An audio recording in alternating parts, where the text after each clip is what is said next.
ভীষণ বৃষ্টি এসেছে, সঙ্গে সঙ্গে সামান্য ঝড়। রান্নাঘরের ছাঁচতলায় দাঁড়িয়ে বকনা বাছুরটা ভিজছে। কচু পাতায় জল জমে আবার গড়িয়ে গড়িয়ে পড়ছে। তাদের কৃষাণ বিরু মুচি বলছে, ও দিদি ঠাকুরন, তা একটু তামাক দাও মোরে, বিয়েবাড়ি যে মনেই হচ্ছে না। 2-10 চিলিম তামাক পড়বে, তবে তো বুঝবো যে নগ্নশা লেগেছে। পুটি বিরুকে ধমক দিয়ে বলল, যা, তোকে আর বক্তৃতা দিতে হবে না। তামাক আমি কোথায় পাবো? কাকিমার কাছে গিয়ে চাইগে যা। একটু বেলা হয়েছে, বাড়িতে অনেক লোক এসেছে বিয়ের জন্য। বিয়ে বাড়ির মতো দেখাচ্ছে বটে।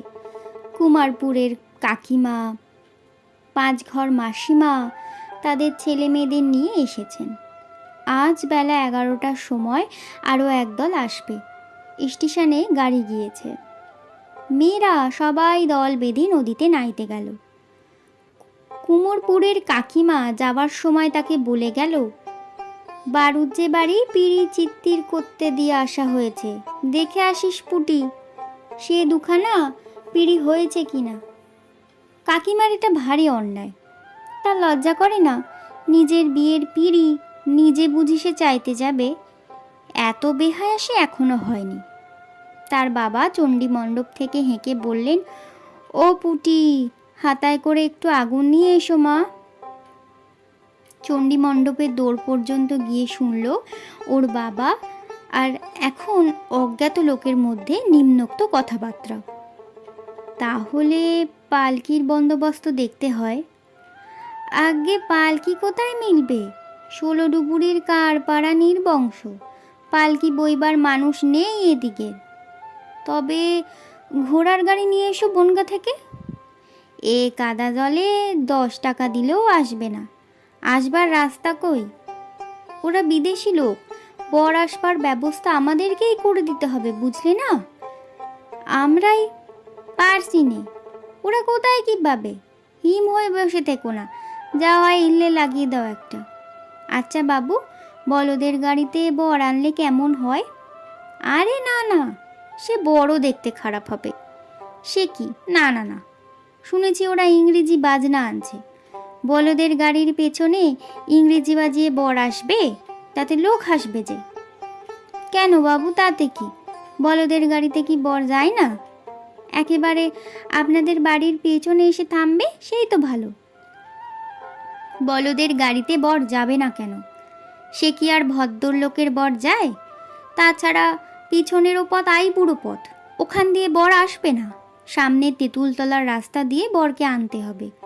তুমি আজকেই যাও দেখি ষষ্ঠীতলা, সেখানে কঘর কাহার আছে শুনেছি, সেখান থেকেই পালকি আনতে হবে।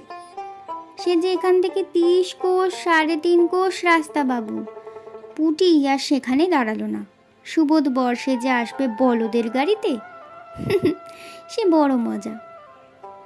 দুদ্র ফুলের মালা গলায় দিয়ে দৃশ্যটা মনে কল্পনা করে নিয়েই হাসতে হাসতে পুটির দম বন্ধ হয়ে গেল। ও তিনু, তিনু রে, শোন শোন একটা মজার কথা। তিনু 4 বছরের খুড়তুতো ভাই, উঠোনের নিচ দিয়েই যাচ্ছে। সে মুখ উঁচু করে ওর দিকে চেয়ে বলল, কি লে দিদি, জানিস এই আমাদের বাড়ি বর আসবে? বল। হ্যাঁ রে, দুদ্র ফুলের মালা পরে বলদের গাড়ি চেপে ইংরেজি বাজনা বাজিয়ে। তিনু না বুঝে হাসলে। এই সময় ওদের জ্যাঠাইমা বাড়ির ছেলে মেয়েকে ডাক দিলেন, ওরে সবাই এসে কাঁঠাল খেয়ে যা। ও হিমু, পান্তা ভাত খেয়ে খাবে, ডাক দিয়ে নিয়ে আয় যে।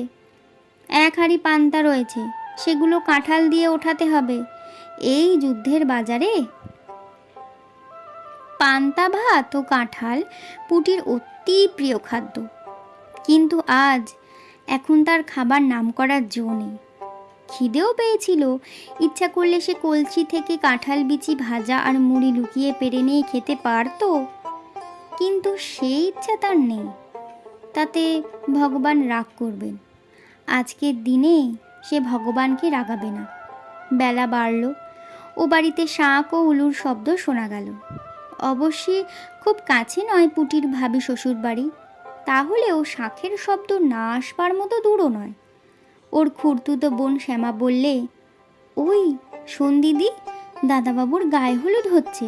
পুটি ধমক দিয়ে বলল, চুপ, মেরে ফেলে দেব। দাদাবাবুকে? বারে, হয়েছেই তো, আর দুদিন তো দেরি। না না, তা হোক, আগে বলতে নেই। জ্যাঠাইমা তো বলেছে। কি বলেছে? বলেছে আমাদের জামাইয়ের গায়ে হলুদ হচ্ছে, সেখান থেকে তত্ত্ব নিয়ে নাপিত এবার এসে পৌঁছে যাবে। না, তা হোক, আগে বলতে নেই। আচ্ছা দিদি, দাদাবাবু, ইয়ে মানে সুবোধবাবু পাশ করেছে? খবর এখনো বের হয়নি। আমি ও পাড়া রাধিদের বাড়ি গিয়েছিলাম এই একটু আগে। রাধির দাদা পাশ করেছে, কাল বিকেলে কলকাতা থেকে ওর কাকা খবর দিয়েছে যে। তোর দাদাবাবুর মানে ওর দূর, এই কেশববাবুর ছেলের খবর কে পাঠাবে কলকাতা থেকে? ওদের তো কেউ নেই কলকাতায়। একটু পরে ওদের বাড়িতে শাঁখ বেজে উঠল, উলু পড়ল। নাপিত তত্ত্ব নিয়ে আসছে তেঁতুলতলার পথে। বাড়ি থেকে দেখা গিয়েছে। পুটির বুক আনন্দে দুলে উঠল। জ্যাঠাইমা বলেছিলেন, আশীর্বাদ হয়ে গেলেও বিয়ে না হতে পারে, কিন্তু গায়ে হলুদ হয়ে গেলে বিয়ে নাকি আর ফেরে না। এবার তাহলে সেই আশ্চর্যের ব্যাপারটা তার জীবনে ঘটে গেল। কেউ আর বাধা দিতে পারবে না।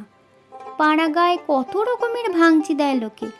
তার বিয়েতেও ভাঙচি দিয়েছিল, বলেছিল মেয়ের রং কালো, মুখ চোখ ভালো না, লেখাপড়া জানে না, আরও কত কি। কিন্তু সুবোধ, না, ছি, ওর নাম করতে নেই, নাম হিসেবে মনে ভাবতেই নেই। তারপর বাকি অনেকগুলো কি ব্যাপার স্বপ্নের মতো তার চোখের সামনে দিয়ে ঘটে গেল। শাঁখের ডাক, উলুধ্বনি, মা, কাকিমা, জ্যাঠাইমা তাকে তেল হলুদ মাখিয়ে দিলেন, গায়ে হলুদের তত্ত্ব এলো, লাল পেড়ে শাড়ি, তেল, হলুদ, একটা বড় মাছ, এক হাঁড়ি দই। তার সমবয়সী বন্ধু 3 জন খেতে এলো তাদের বাড়ি। তাকে কাছে বসিয়ে কত যত্ন করে মাছ দিয়ে দই দিয়ে মা জ্যাঠাইমা কত আদর করে খাওয়ালেন, কত মিষ্টি কথা বললেন। সোনার পিঁড়িতে সিঁদুর দেওয়া হলো, প্রদীপ দেখানো হলো, যাতে শূন্য ধানের গোলা সামনের ভাদ্র মাসে আউশ ধানে অন্তত অর্ধেকটা পুড়ে যায়। বাবা বলেন গোলার ধান খালি হয়ে যেত না। মধ্যে কি একটা গভর্নমেন্টের হাঙ্গামা এলো, কেউ গোলায় ধান জমিয়ে রাখতে পারবে না, তাতেই অনেক ধান কর্জ দিতে হলো গ্রামের লোকজনকে। গায়ে হলুদের তত্ত্বে আরও অনেক জিনিস এসেছিল। খাওয়া দাওয়ার পরে গায়ের মেয়েরা কেউ কেউ দেখতে এলো, তখন সে নিজেও দেখল। আগে লজ্জায় ওদিকেও সে যায়নি। একটা শাড়ি, একটা ব্লাউজ, সায়া একটা, আলতা, সাবান, আয়না আর গন্ধতেল। এসব জিনিস তার নিজস্ব, কারো ভাগ নেই এতে। সে ইচ্ছে করে যদি কাউকে দেয় তবেই সে পাবে, নইলে নিজের বাক্সে রেখে দিতে পারে। কারো কিচ্ছু বলবার নেই। সব কাজ মিটতে বেলা 2টো পার হয়ে গেল। পুঁটির মন ছটফট করছিল। ওপাড়ার লতিদি, হিমি, অন্ন, রাধি এরা কেউ আসেনি। এদের গিয়ে একবার দেখা দেওয়া দরকার, যাতে তারা বুঝতে পারে যে তার গায়ে হলুদের মতো আশ্চর্য ব্যাপারটা আজ সত্যিই ঘটে গিয়েছে। আচ্ছা, যখন ইংরেজি বাজনা বাজিয়ে বর আসবে তাদের বাড়ির দৌড়ে, তেঁতুলতলার ওই পথটা দিয়ে বোধনতলার কাছে পালকি নামিয়ে প্রণাম করে বাজি পুড়বে, লোকজনের হই হই হবে, ওহ, সে সময়ের কথা ভাবাও যায় না। দেখে যেন পাড়ার সব মেয়েরা এসেছে। সে বেড়াতে বেড়াতে গেল মুখুজ্জুদের বাড়ি। মুখুজ্জে গিনি ওকে দেখে বললেন, কি রে পুঁটি, আয় মা আয়, গায়ে হলুদ হয়ে গেল? আহা, এখন ভালোই ভালোই দুহাত এক হয়ে গেলে, বসো মা বসো। একটু পরে লতিকাও হাজির হলো। পুঁটিকে দেখে বললে, ও পুঁটি, তোর আজ গায়ে হলুদ ছিল না, হয়ে গেল? কি তত্ত্ব এলো শ্বশুর বাড়ি থেকে? মুখুজ্জে গিন্নি বললেন, বস মা তোরা, লতি পুঁটির সঙ্গে গল্প কর, একটু চা করে আনি। যাক, ভালোই হলো। আজকাল মেয়ের বিয়ে দেওয়া যে কি কষ্ট, সে যে দেয় সেই জানে। পাশের বাড়ির জানলা দিয়ে গাঙ্গুলিদের ছোট বউ ডেকে বললে, ওকে পুঁটি নাকি, গায়ে হলুদ হয়ে গেল? তা কই, আমাদের একবার বললেও তো হয়, এই তো বাড়ির পিছনে বাড়ি। পুটি বললে, গেলেন না কেন বৌদি? আমরা তো বারণ করে নিয়ে যেতে, শাঁখ যখন বাজলো তখনও যদি যেতেন। লতিকা ভাবলে পুটি ছেলে মানুষ, এই উত্তরটা দেওয়া উচিত হলো না, এখানে ও কথা বলা ঠিক হয়নি। কিন্তু এর পরবর্তী ব্যাপারের জন্য সে বা পুঁটি কেউ প্রস্তুত ছিল না। গাঙ্গুলিদের ছোট বউ মুখ লাল করে উত্তর দিলে, কি বললি? যত মুখ নয় তত বড় কথা। আমরা কখনো গায়ে হলুদ দেখিনি। শাঁখে ফু পড়লে অমনি কুকুরের মতো ছুটে যাব তোমাদের বাড়িতে পাত পাততে। অত অহংকার ভালো নয় রে পুটি, তোমার বাপের বড্ড ধানের গোলা হয়েছে না?